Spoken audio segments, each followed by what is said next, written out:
Патша мен бұлбұл ертегісі. Бұрынғы өткен заманда бір патша болыпты. Оның сарайы әлемдегі ең көркем, зәулім сарайлардың бірі болыпты. Бірақ патша өз елігіндегі салтанатқа аса мән бермейтін бейбақ бір патша болыпты. Сарай маңында сарайдың әсемдігімен жарысқан, әлемдегі ең әдемі гүлдер өскен үлкен бір бау-бақша болыпты. Халықтың айтуынша ең ғажабы сол бақшада мекендейтін бір бұлбұл болыпты. Сондай әдемі дауыспен сайрайтын бұл құстың атақ-даңқын естіткендер ұзақ елдерден де келіп көруге асығатын болыпты. Бір күні бұлбұлдың даңқы патшаның да құлағына жетіпті. Алайда патша бұл хабардан хабарсыз болғанына қатты ашуланып, уәзірін шақырып, «Бұл қалай болғаны? Неге менің хабарым жоқ сарай бақшасындағы бұлбұлдан?» депті.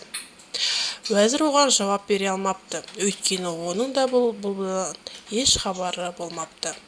Дереу бағбанды шақыртып, «Сарайда әлемге танымал бұлбұл бар екен, неге айтпайсың бізге?» десе, бағбан, «Ғафу етіңіз мырзам» депті. Оған уәзір, «Тез арада маған оны тауып әкел» деп айқай салыпты. Бағбан барлық жерді іздестіріп сұрастырса да бұлбұлды еш таба алмапты.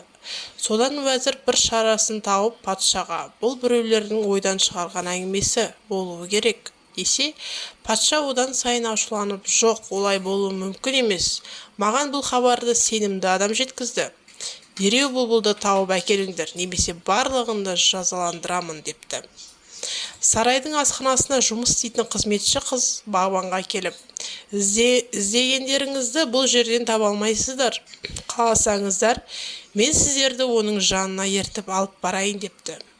Мұны естіп қуанғаннан сарай қызметкерлері дереу бұлбұл мекендейтін тоғайға қарай жол тартыпты. Бұлбұл тұратын жерге келгенде қыз, «Кішкентай бұлбұл» деп айқайлапты.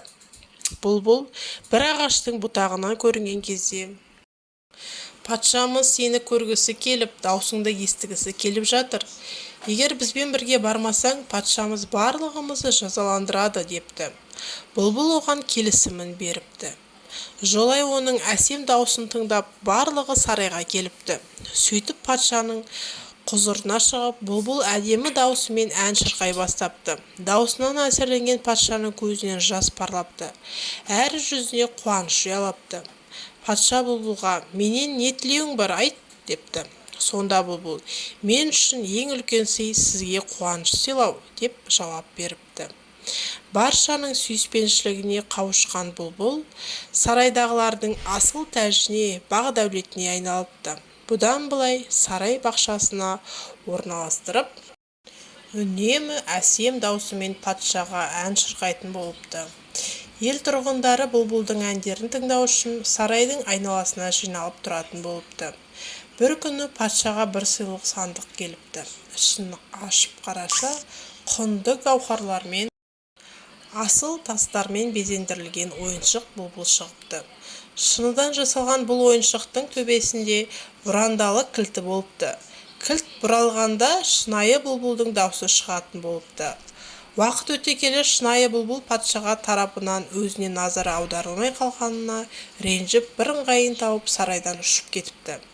Күнде әсем үнімен сайрап жүрген ойыншық бұлбұл бір күні бұзылып қалады. Бұлбұлдың даусына үйренген патша сол кезде ғана шынайы бұлбұлдың жоқтығын сезініп, оған әділетсіздік жасағанын ұғыпты. Қайғысынан науқастанып, төсек тартып жатып қалады. Күн өткен сайын жағдайы нашарлап, халық да қатты қам жепті. Оның шарасыз күйін көрген жұрт жағдайының жақсармайтынын ойлап, жаңа патша тағайындауға бел байлайды. Патшаның сырқаты және жаңа патшаның тағайындалу хабары сарайдан ұшып кеткен бұлбұлдың құлағына да жетеді.